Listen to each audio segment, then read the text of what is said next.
Hello, Assalamu alaikum everybody. Hope you're all safe, sound, and healthy. And we're going to talk about some seemingly random stuff that are trends but shouldn't be trending. At least they are not trending. I mean, they are trending, but they're not trending. Why? Because they're not supposed to be trending. Well, I did a whole podcast on how smart is the new stupid. So I'm just going to reiterate that and say that, yeah, smart really is the new stupid. I still think that it is not at all smart in any way to rely on smart appliances or to rely on a smart system or to rely on smart cars or to rely on smart watches. In fact, to be honest, smart watches are a waste of money and there's something you can do without. And the more we depend on such smart devices, the less we use our brains the right way. It's very important for us to use our brains the right way.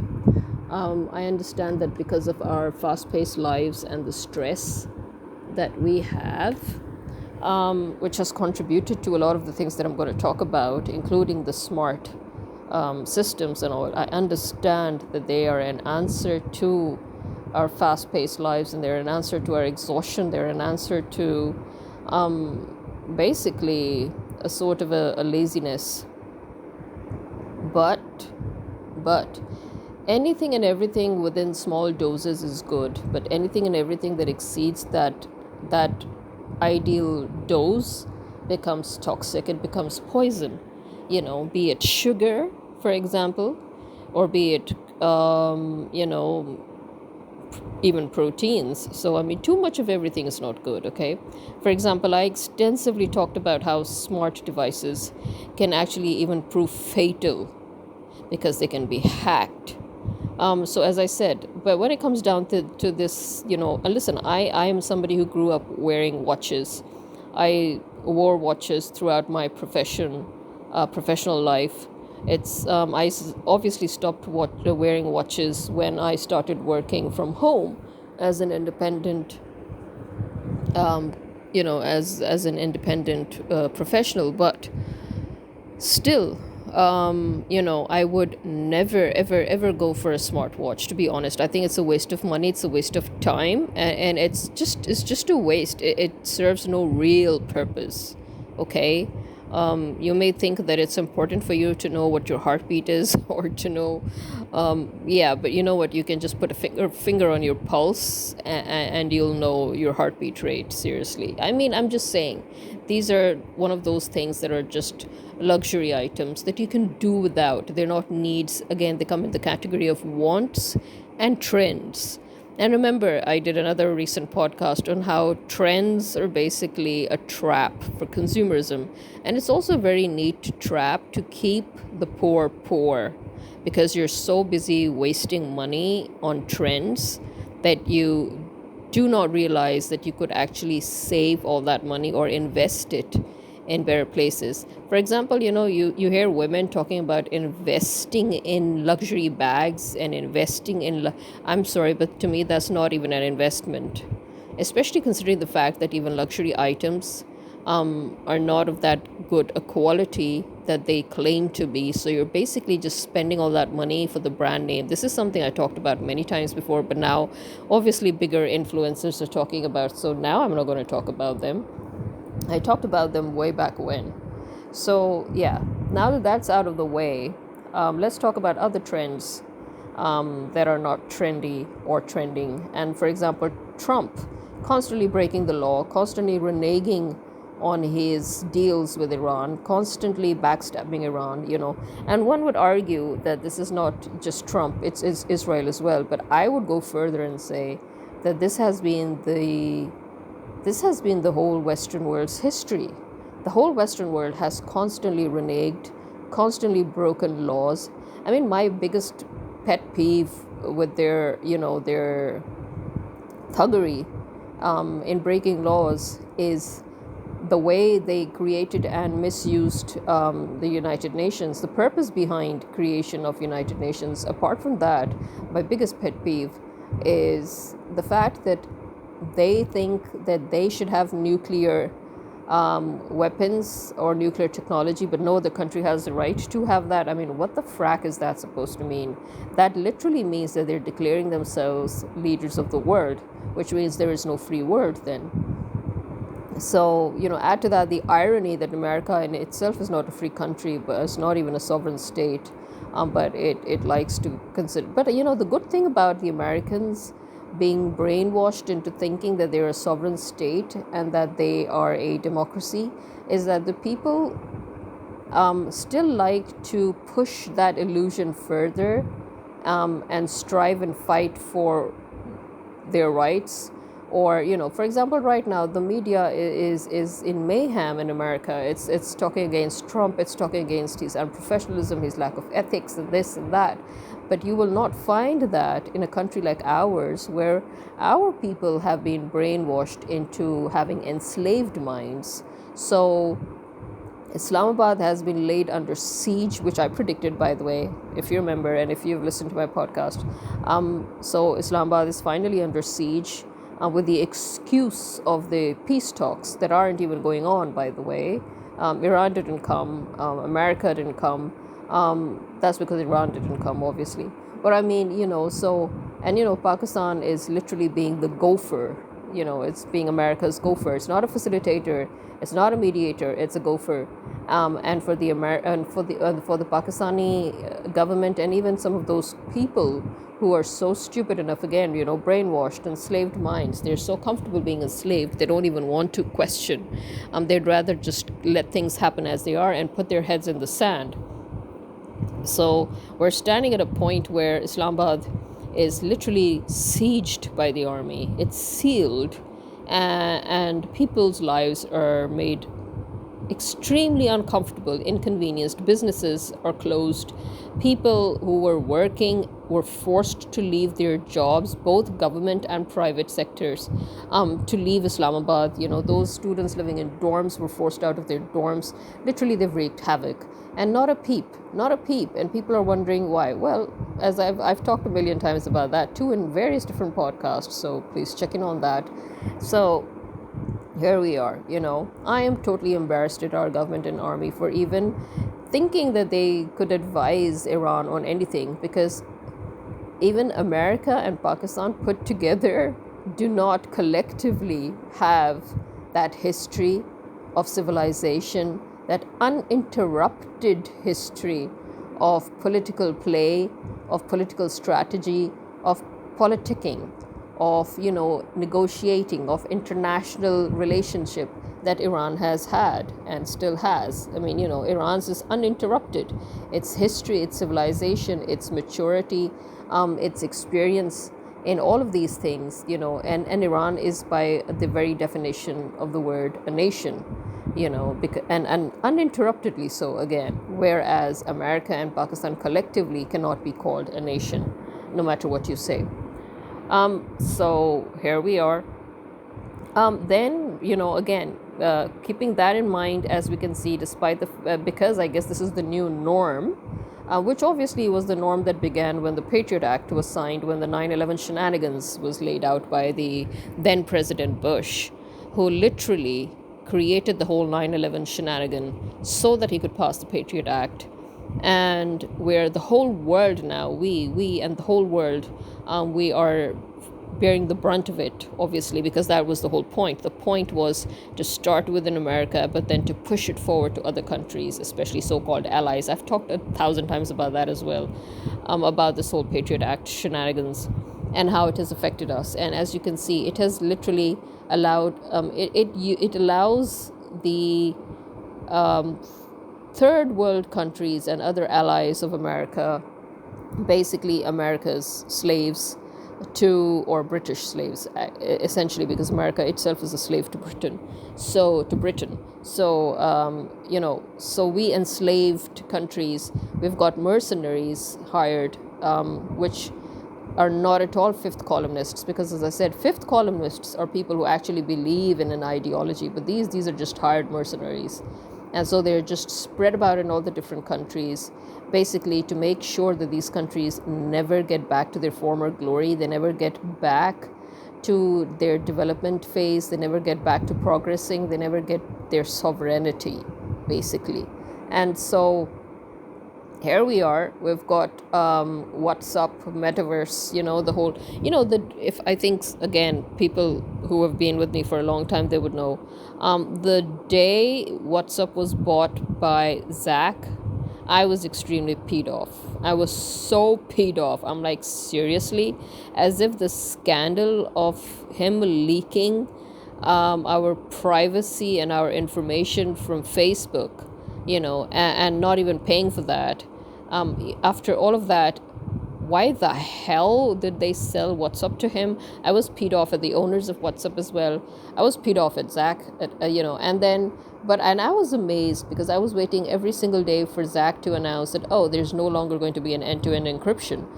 Yeah, well, guess what? It took years, but that day is finally here. I actually began to think that they sold WhatsApp to him upon the condition that end-to-end encryption will remain. I think the way it went on, otherwise the kind of person that he is, he would have dismantled the end-to-end encryption right from the start, right off the bat, because he was literally already working with all the governments, American government, our government, every single government's, letting them accessing our information and our pages and everything, really.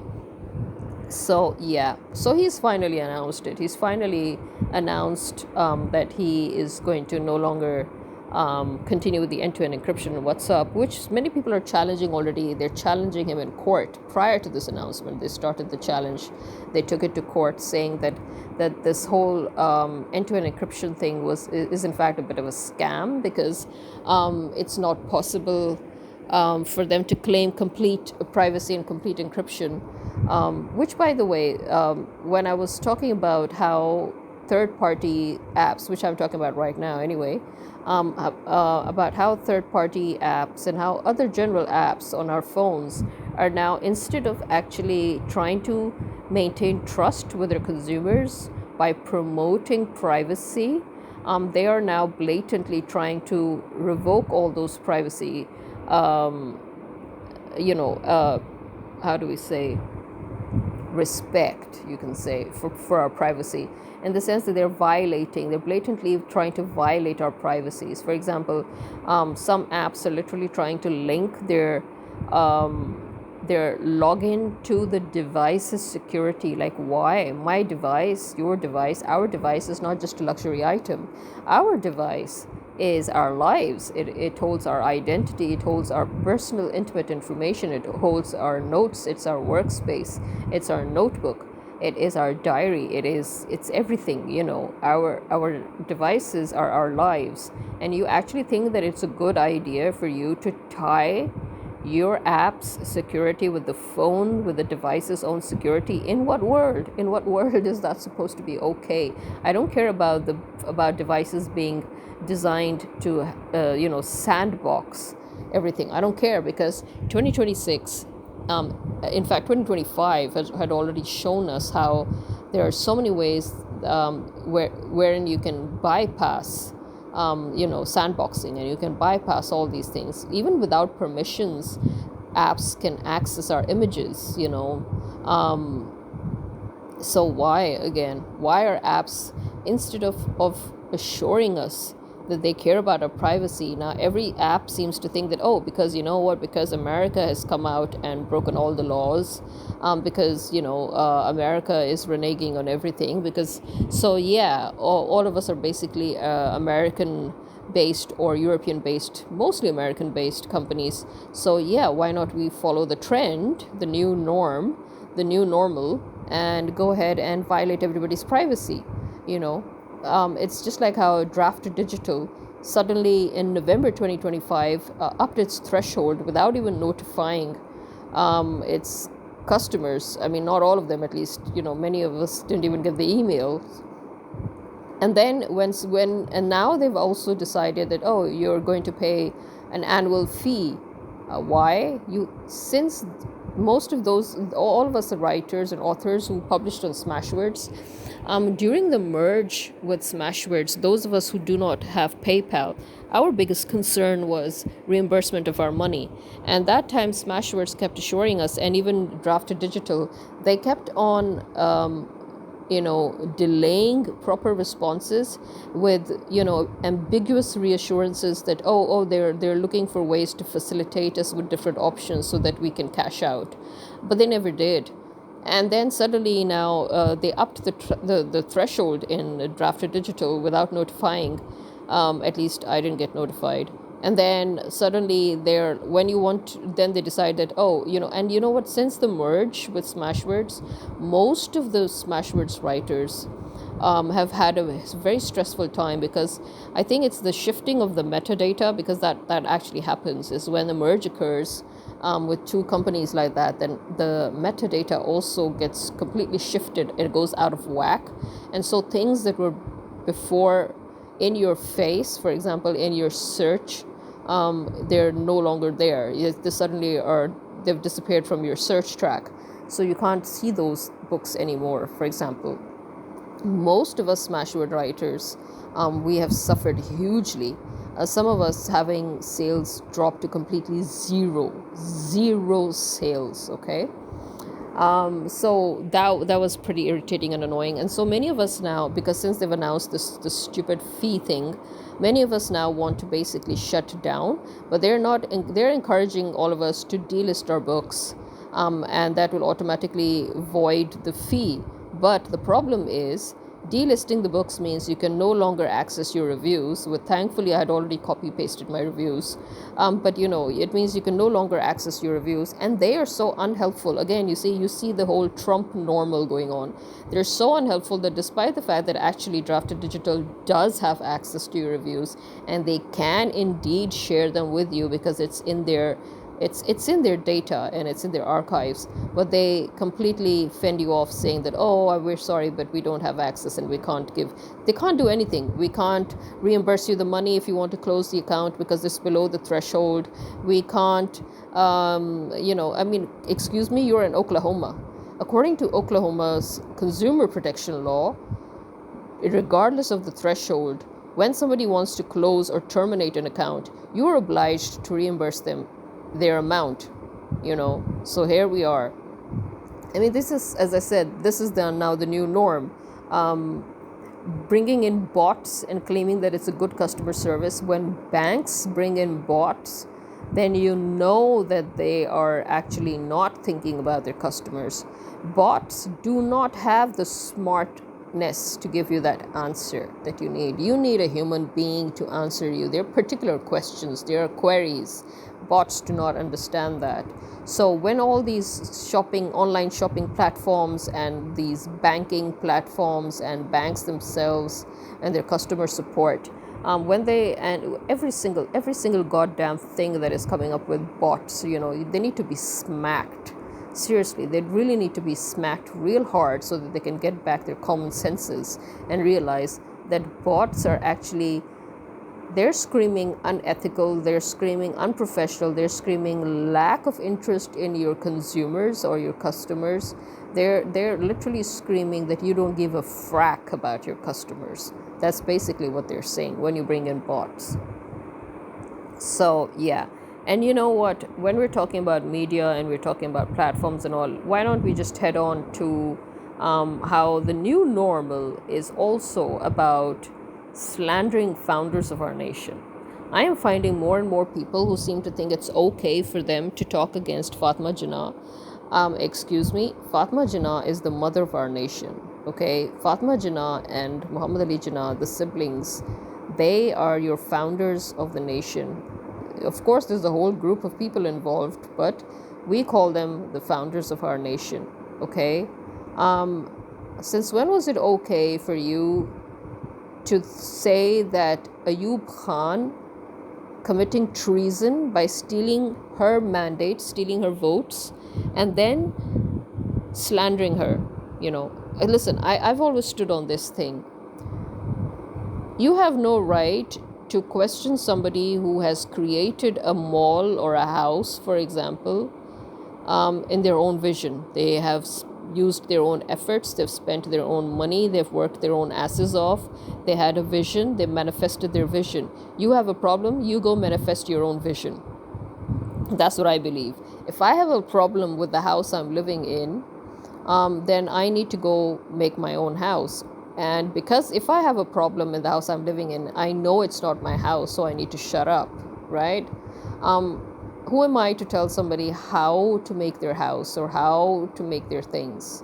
So who are you to tell them, who are you to hijack their country? That's basically what you people did. The army, the British army, the British legacy. That is basically what they did. They hijacked the country the very day it was founded. And then when they killed Muhammad Ali Jinnah, and then Fatma Jinnah stood in order to save this country, they went and slandered and then killed her. Everything was done by the army right from the start, be it the Jinnah siblings, be it Liaquat Ali Khan, be it Bhutto, it doesn't matter. Our army, working with the British and the Americans, constantly killed all our leaders, okay? All those leaders who manifested Pakistan, okay? And you actually have the right to talk bullshit about those people. As I said, you have a problem with them, you leave. This was their country. They made it according to their vision. They had the ideology. They manifested it. If you were so capable, you would go manifest your own mother freaking country. That's all I have to say to you people. So insulting women is now the new norm. It's okay to insult women. It's okay to ask women personal questions in interviews, because everything Western is not good. Every Western trend is not a freaking good trend, okay? Similarly, every Korean trend is not a good freaking trend. So the Korean media and the Western media have suddenly said that, it's okay to ask personal questions from women. In fact, you should only ask personal questions from women, but you don't have to ask those personal questions from men. But you have to ask personal questions from women, especially when the interview is about their profession. Yeah, if it's about their profession, you must ask them something personal. So that's the new norm here. Yeah, tabloids on another level. You know what? Even tabloids have rules. Okay, so for your ratings and for your viewings and your viewerships, you're going to go so low. You're going to fall so low because it's a freaking trend. Well, you really are going to fall so low that you will have nowhere to get up to. I can guarantee you that. Okay, and then again, trends. Talking about taking advantage, talking about women, talking about the industry. One of the biggest scams is the skincare industry, okay? I'm not even going to call the cosmetics industry a scam because that's what it is. It is just cosmetics. You know what it is. But when you come to skincare industry, when you talk about sunscreens, and so much so that even doctors are saying, you should have a sunscreen. You must have sunscreen. Sunscreen is actually one of the biggest scams ever if you look at the chemical formulation. Okay, and also so is hyaluronic acid. Again, a very huge scam, because the small print on a long report or journal by scientists that were actually making a report about something else, but in came this single line about one molecule of hyaluronic acid being able to get God knows how many molecules of water. Yeah, well, you know what? That wasn't the context in which you were trying to sell it in the skincare industry. Sorry. If anything, it's just proving to you, if you read that statement properly, it tells you that it sucks the hydration to this point that if you put it, for example, if you put hyaluronic acid on your skin, if it has no moisture to get into your skin left, then it will start sucking moisture out of your skin. Okay, that is basically what it does. It's better to just use an actual humectant, which is Vaseline, for example, that gives a barrier. Hyaluronic acid doesn't put a barrier, on your skin. No, but Vaseline does. And it is true that there was a time when only Pond's cold cream and Vaseline were the two things that you needed to have, and you were good to go. You know what? Although I think Pond's has somehow changed its formulation a bit, maybe trying to keep up with the present day industry, I don't know. But I think it would still be a better alternative. Or Nivea cream. So you had Pond's cold cream, you had Nivea cream, and you had Vaseline. That's it, really. And especially in Africa, when I used to live there, they would use Vaseline on their skin, on their bodies, on their scalp, on their faces, because their skin actually is very, very dry. You wouldn't think that looking at them. You would think that, oh, it's black skin and it's so smooth, and it's basically thicker. But at the same time, yeah, it is thicker. I mean, biologically speaking, the skin is a little thicker compared to Asian skin, and especially compared to Caucasian skin. But guess what? That makes their skin even more sensitive.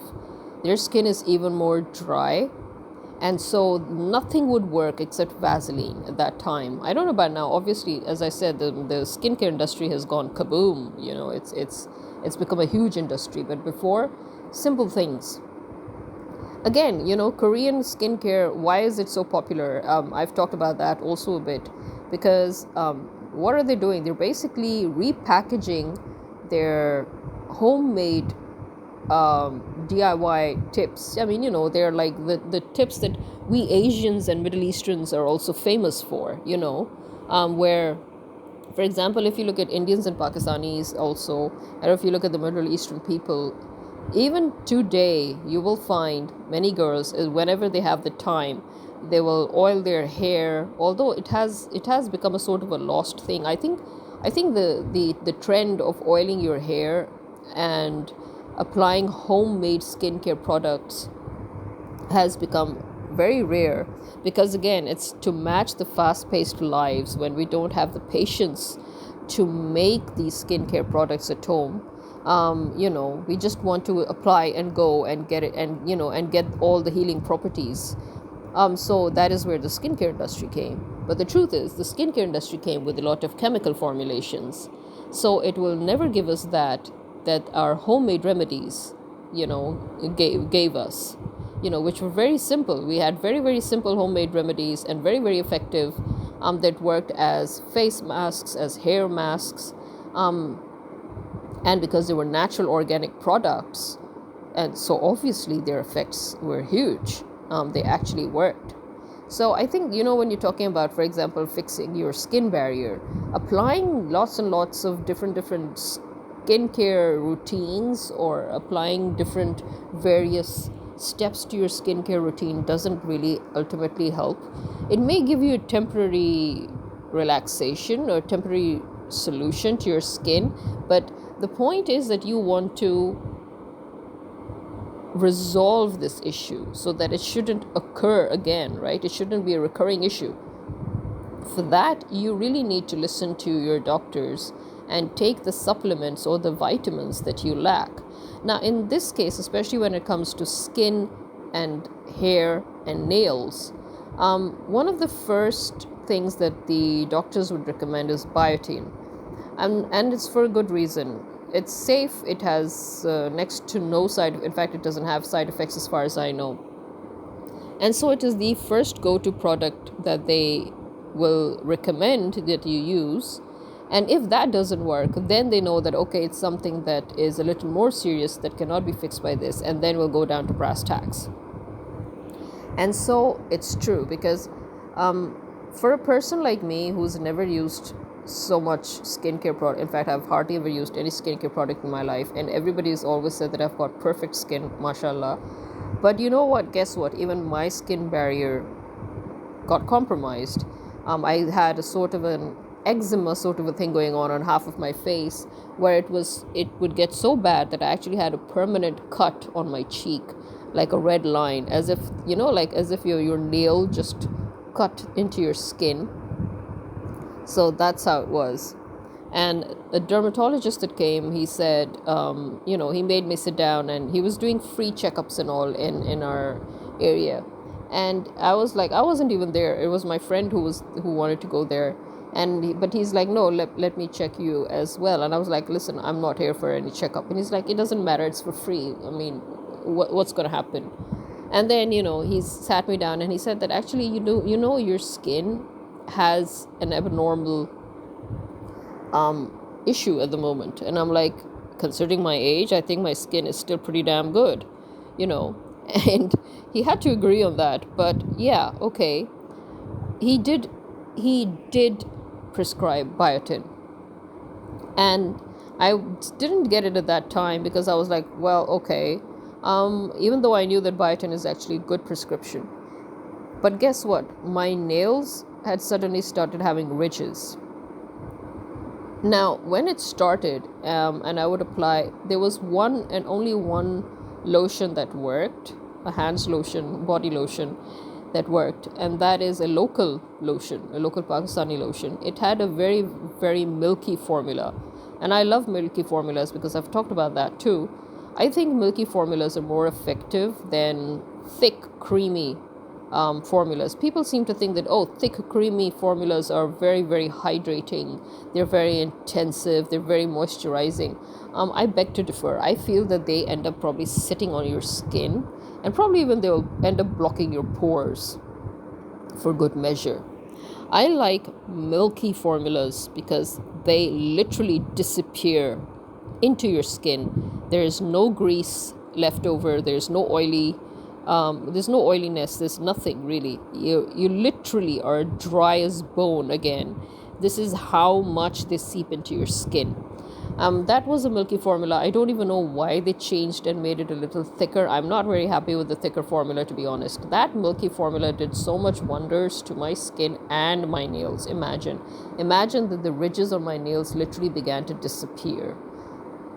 But then I couldn't find that old formula again because, as I said, they came up with a new, thicker formula, which I really am not a great fan of. And it hasn't done much for my nails, to be honest. And then finally I got so tired of it that I decided to take biotin. And yeah, okay, I'm surprised because I did not really expect it to work so soon, considering how bad my nails had become. They had become so bad that they were literally, each ridge was becoming a crack. Like basically my nails were becoming brittle and thin, and they were cracking. And within 3 days, I kid you not, within 3 days, the cracks disappeared. The ridges are still there, but they're smoother. They're settling down, okay?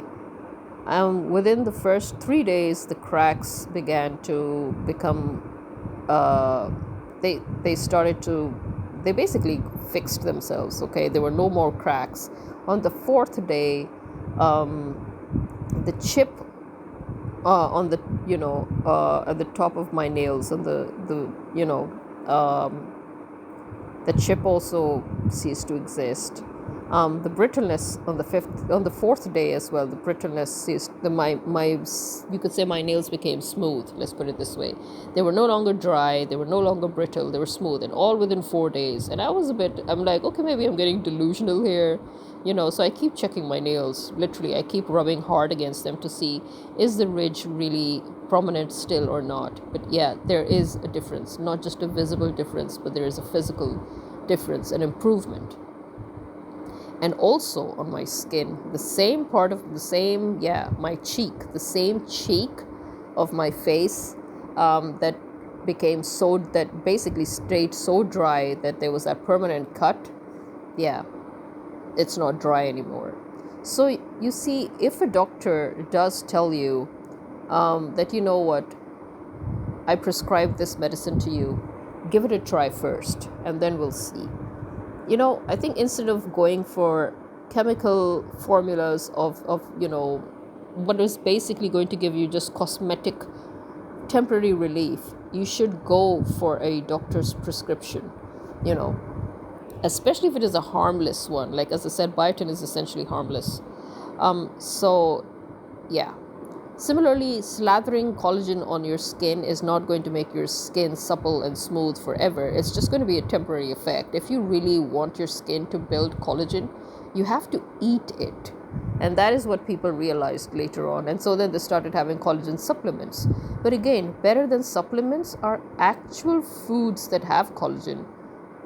Fish, sea life, so yeah, those, especially those of you who do end up eating a lot of seafood, yeah, just eat your seafood and you've got enough collagen intake that you need. Okay, you don't need to overdo it. Again, as I said, yeah, less is more. Okay, we have to have a balanced diet. The biggest problem here is our diet, because we are forced to consume processed foods. Now, again, as I said, in countries like ours where agriculture is still predominant, we can still find what are to a large extent organic foods.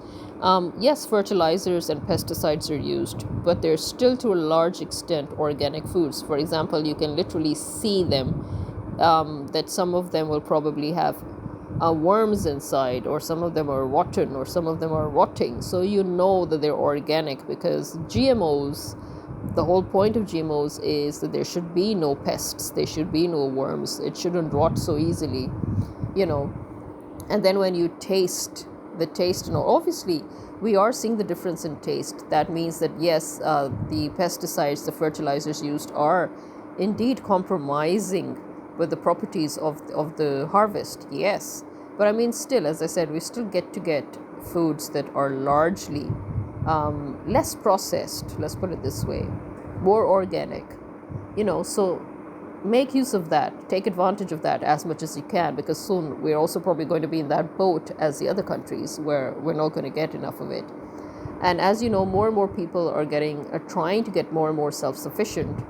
So people have once again started keeping poultry, they've started farming their own fish, they've started having farmhouses where they keep sheep and they keep cows, so that they can get their own dairy products and meat and this and that. They're growing their own vegetables and all. Many of us, as I said, because we're ultimately an agricultural country, so even those of us who have never lived in villages in our lives, those of us who are purely urban citizens, city folks, even we at the end ultimately go for that self-sufficiency, that, oh, okay, we need to go off grid because the government is now trying to look for different ways to steal more and more of our, literally the government has tried to, they're thinking of how to become gods, basically. Our government and our NEPRA, which is, the national, our federal energy and power company, they with the government are looking for a way where they can tax us. Yeah, they're planning to tax us on using the sun to make our own electricity. They want us, they're thinking that they should make us pay them an annual fee, and we should also get a license. Yeah, a license to produce our own energy on our own rooftops using the sun. So, I mean, this is where things are getting, this is where things are going to. So you can imagine how our people are now trying to go as much off grid and as much self-sufficient as possible. So yeah. And in fact, it's not very much different from also how people all over the world are kind of trying to do that. It's not just our country, I know. And I also know that it's the same, as I said, as like how we're trying to go more and more off grid.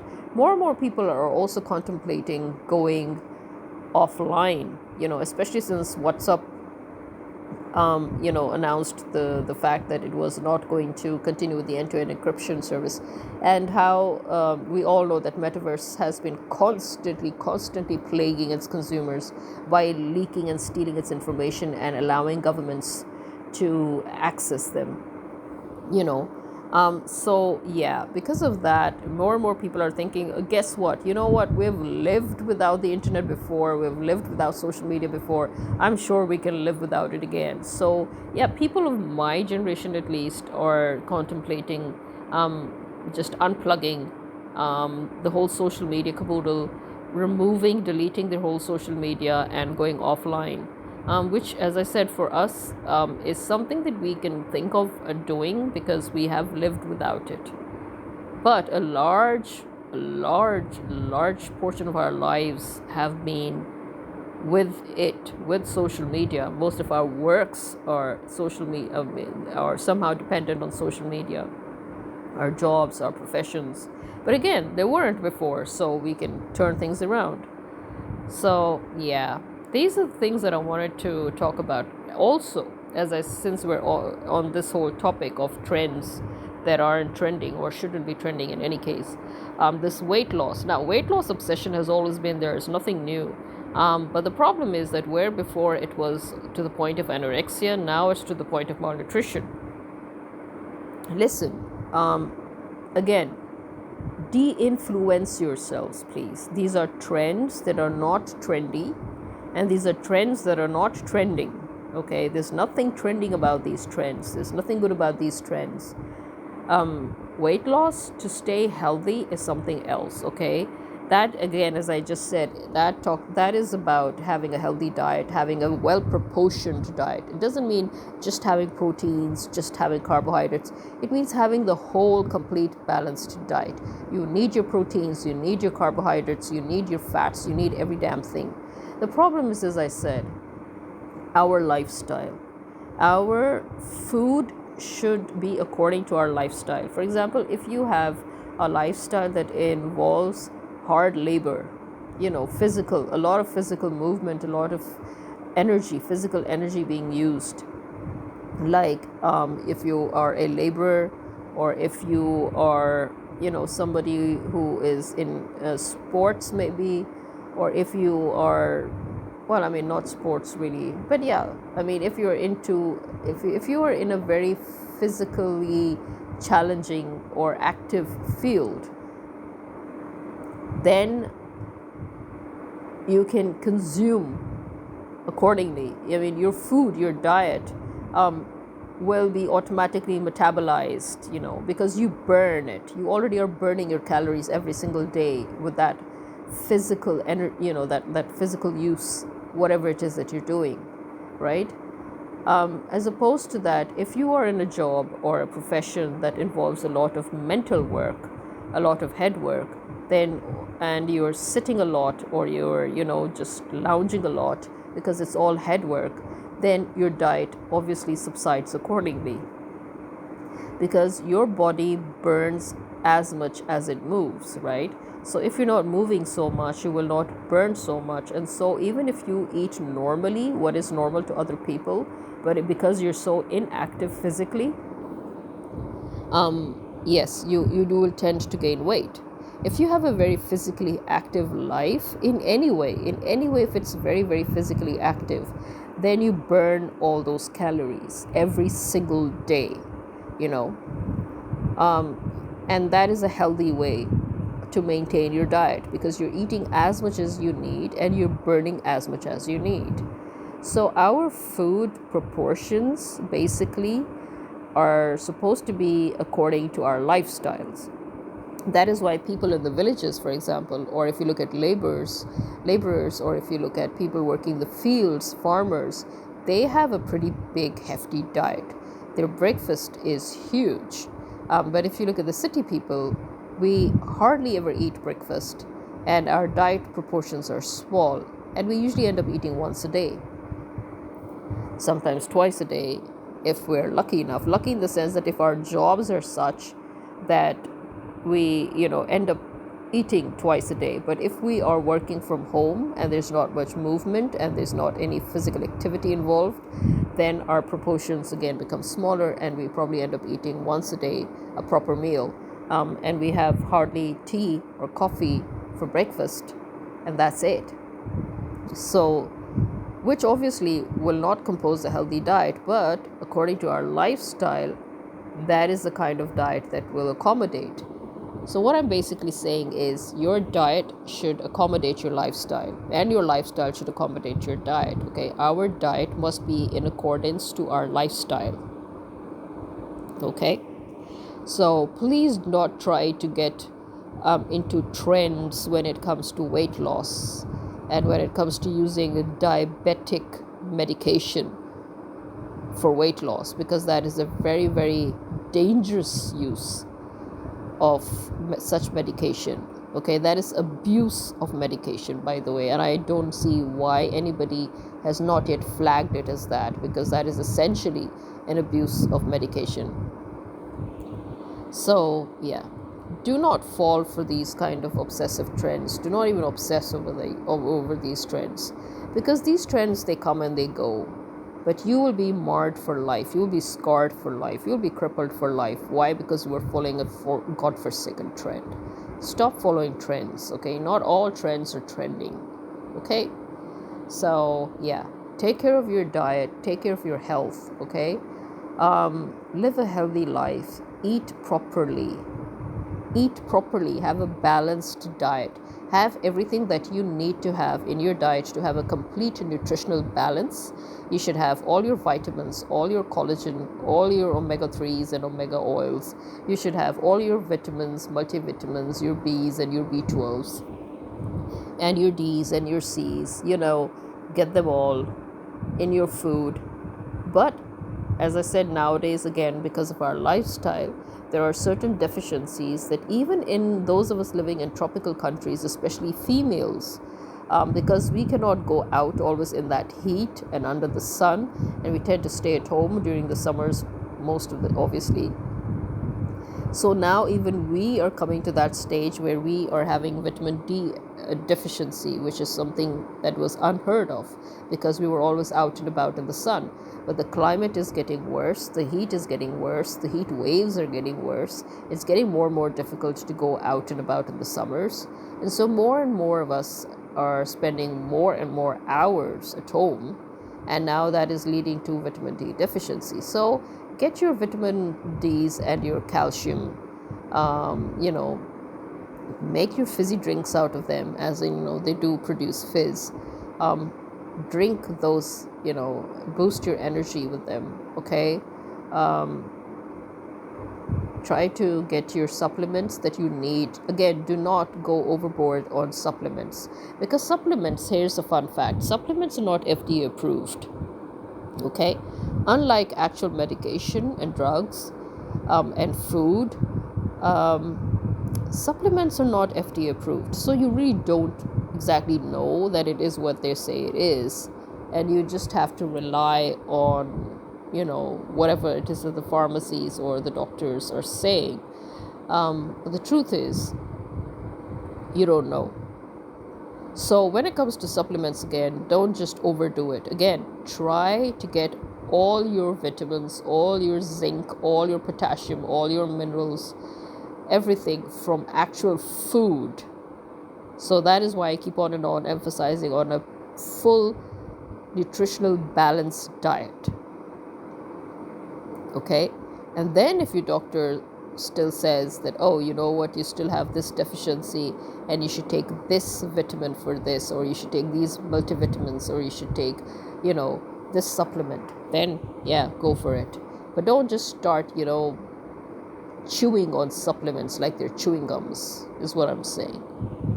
Well, I hope that all of this that I've said has actually helped and will help.